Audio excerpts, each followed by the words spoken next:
Okay, so I just did about an hour and 40 minutes of chatting, and I think they heard everything that I know. So, is anyone here from that class? All right, good. I can start all over.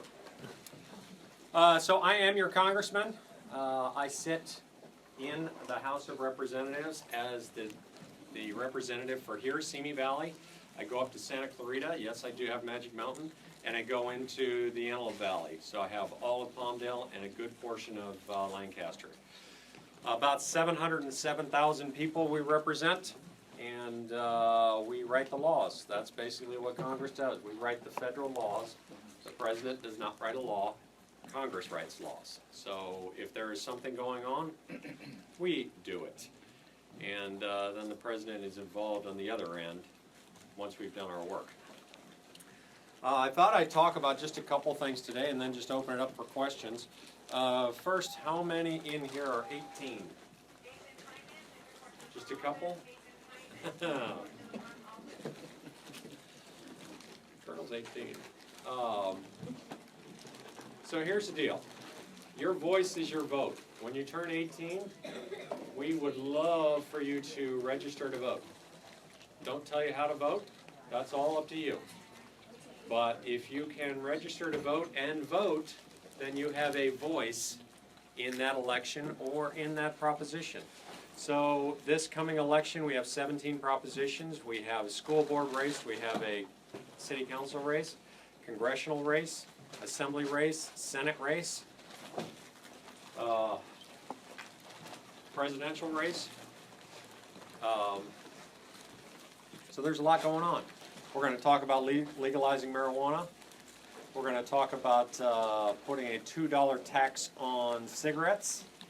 We're going to talk about transparency up at the federal, or up at the state level, which means the bills have to be in print for more than 24 hours.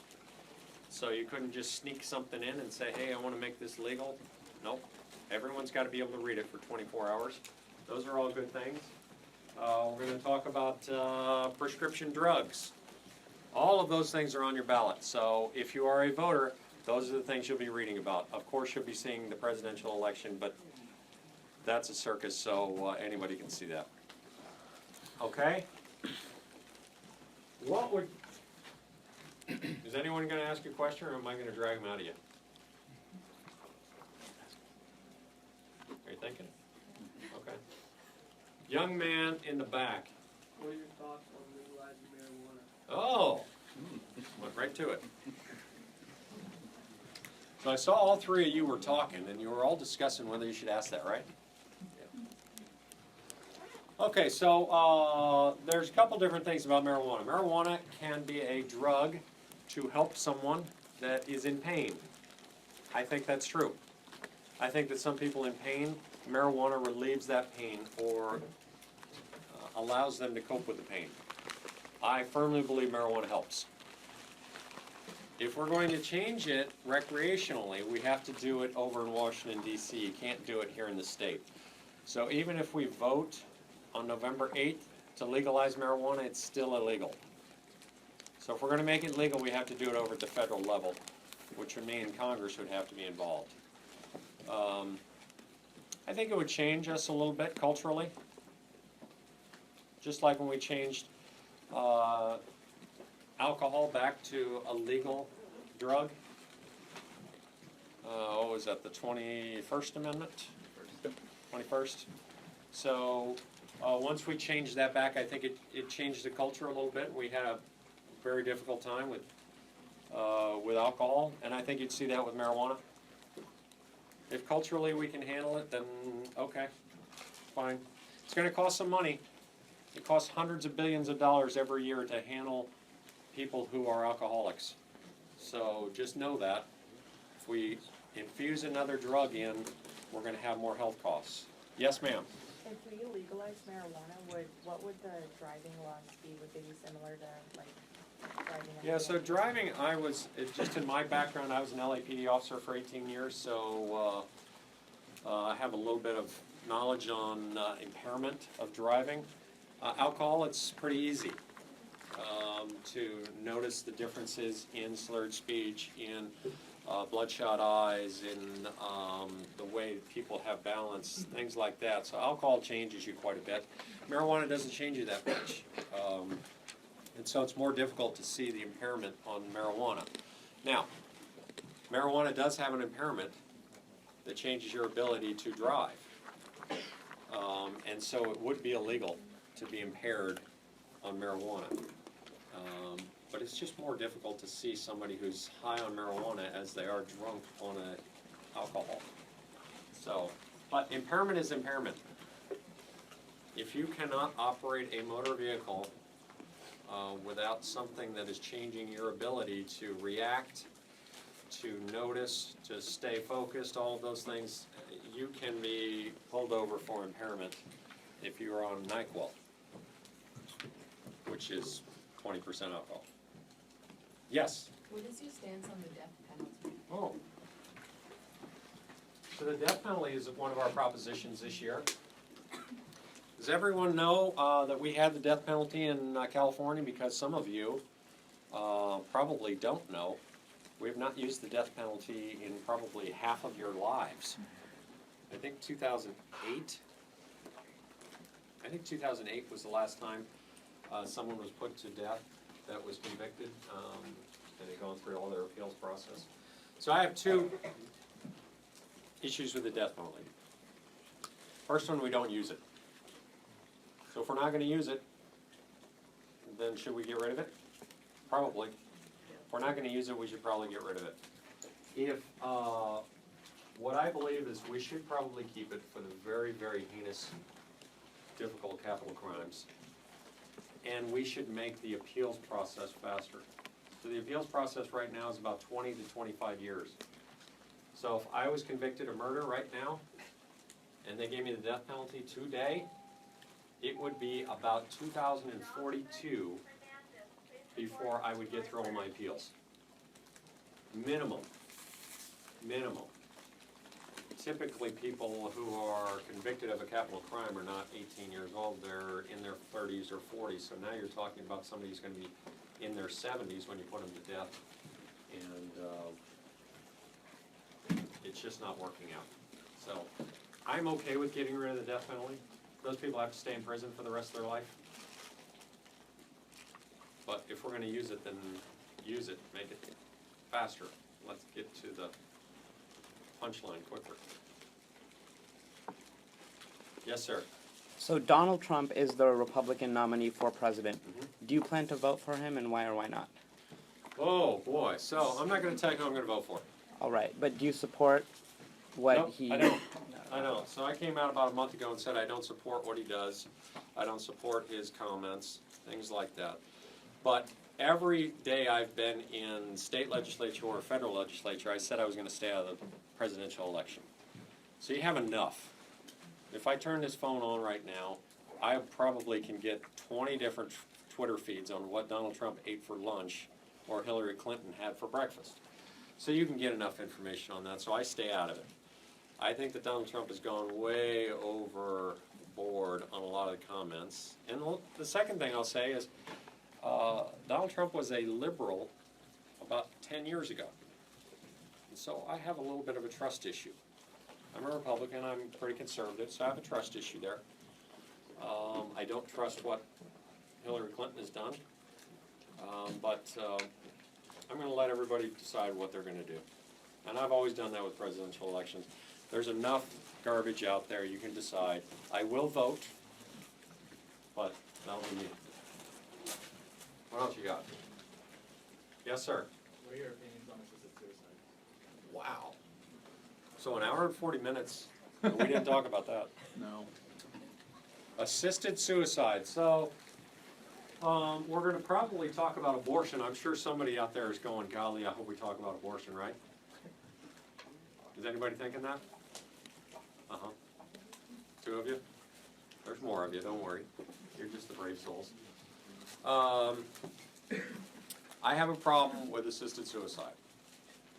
That being said, I don't know how much government should be involved in it when it is going to be a decision that you can make or your family can make through a medical directive, a prime directive, I don't know how much government should be involved. There's a difference between an assisted suicide and an abortion. An assisted suicide is a person that we have identified that has life, has rights, and either has a directive or can make a decision on their own. An abortion, like we had in the last class, there's still a discussion about when a life starts. Does it start at conception? Does it start when it is out of the mother's womb? Does it start when they're viable at 24 weeks? So there's a bigger discussion there. When do the rights come into that person? An assisted suicide, that person's already got their rights. So that's a tough one. Yes, sir? Can you name a tax that you would repeal? Oh, heck yes. Capital gains. I'd get rid of capital gains in a second. If you made me king tomorrow, you wouldn't have capital gains the next day. I think capital gains is un-American. It takes what people have tried to do here, investing in America, taking a risk, maybe got paid off for that risk, and then the government goes in and takes a huge chunk of that money on a risk. If I invest in a company today and I buy their stock, and my stock goes through the roof, I still took the risk. Now, I got paid off because I was smart. But more times than not, probably when I risk money into the stock market, I'm gonna have some losses. I'm gonna have some gains, but I'm gonna have some losses too. And I think the capital gains is a way that we don't encourage that. There's also about $2.8 trillion offshore that would be infused into our economy if we got rid of capital gains. Just because they wouldn't have to pay that tax, they'd bring it over into America, we funnel it into the economy, and it would be more than the next 20 years of capital gains taxes that we would receive. So that would be the one. And corporate tax, I would bring corporate tax down because we're the highest corporate tax in the industrialized world, and it makes us less competitive. I'm all about competition. If you and I are playing the same sport at the same time against each other, then it's up to you to beat me and it's up to me to beat you. But if now I make you 7 feet 5 inches and we're playing basketball, I might have just given you an advantage. So don't take away things from our American workers, like having the highest corporate tax. When they're gonna take it overseas, they're gonna take their business overseas and get the lower taxes. Good question. Yes? How do you suppose we shrink or altogether eliminate our American debt to other countries? Oh, boy. Boy, get a good, big checkbook. Yeah, it's tough. So, how, is everyone here freshman to senior, correct? How many seniors do we have? How many freshmen do we have? I love the freshmen in the front row. Yeah. Well done. Okay, so here's the two things we deal with, debt and deficit. The debt is how much you owe, okay? So if I am a homeowner and I'm going out and I'm redoing my kitchen and I put all of the money that I am supposed to pay my contractors, I pay them with a credit card. And the next month, my credit card bill comes. And I gotta start paying down that credit card bill, right? So that's a debt that I have. A deficit is more money going out than coming in. So if I make $1,000 this year and I pay out $1,200, I'm $200 deficit. So that's what the government is dealing with. We have a $590 billion deficit.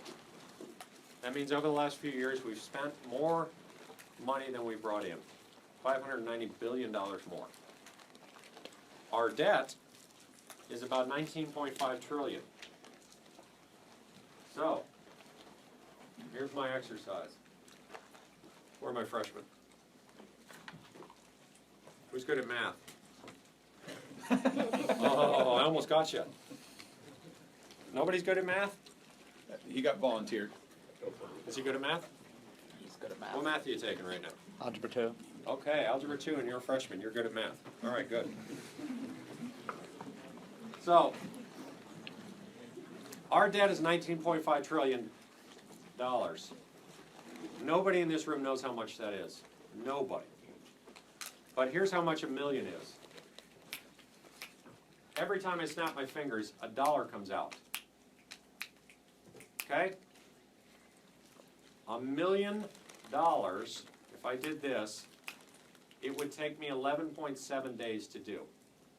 And I would have $1 million on the floor. If I did that for 11.7 days. Every time I snap my fingers, it's $1. To pay back our debt, I would have to do this, if every time I snapped my fingers $1 came out, I would have to do this for 627,000 years. That's a lot, isn't it? About 7 years ago, I would have had to do this for about 310,000 years. So it's growing pretty fast. We better get a hold of it. Yes, sir. Can lawmakers enact legislation for any purpose in the public interest, or are they limited to those functions for which they've been delegated specific powers? Okay, I think I get you. So, yes, I can write a law for pretty much anything. I sit on certain committees. I sit on armed services, I sit on science, space, and technology, and I sit on small business. We typically write our bills that fit into those committees. But I can write a bill that would affect agriculture. I could write a bill on tax policy. I could do all of that. But since my expertise is in those three, and I'm good at those three, and I like those three, we typically write bills that affect small business, armed services, and space. So that's what we work on, that's what we're good at, that's what people know we're good at, and we kind of stay in our box. Yes, ma'am. What's gonna happen to the Obamacare rules once like somebody Okay, else what's gonna comes in happen to place? Obamacare? So, the Affordable Care Act, or everyone knows it as Obamacare because President Obama was the starter of the Affordable Care Act. Well, we're gonna have some dramatic changes next year. 2017 is the real year where the Obamacare issue is going to take effect. We just saw a study that said all of our premiums for healthcare is gonna go up 25%. So if you were spending, $500 on your health care today, in 2017, it's gonna go up 25%.